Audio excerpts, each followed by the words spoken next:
եթե աշխատենք, ասում եմ, կա մարդ, որը որ հիմա կարող է հայտարարի, որ ինքը ապահովում է հայ մարդու բանը վերադարձը Ղարաբաղի որևիցե բնակավայր։ Կա տենց մարդ, այդպես մեծ խոսալով չի, կենացներ ասելով չի։ Բնական է, որ ինչ որ ժամանակ անց,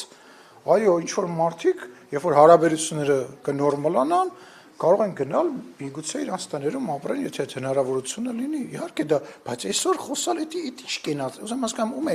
ում ենք մենք բանանում ձեռք առնում, էլի լուրջ, այսինքն հիմա Ղարաբաղի բնակիչներ կան, մարդիկ կան, ուզում են այդքան Հայաստանի իշխանությունը ասում է, չէ, մի գնացեք, մենք դեմ ենք։ Դե հիմա չէ,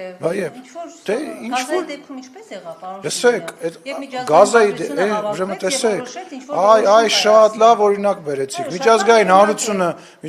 հանրությունը հավաքվեց ու Գազայում հիմա ցեղասպանություն է տեղի ունենում։ Ցեղասպանություն է տեղի ունենում։ Այս շատ լավ օրինակ բերեցիք։ Այն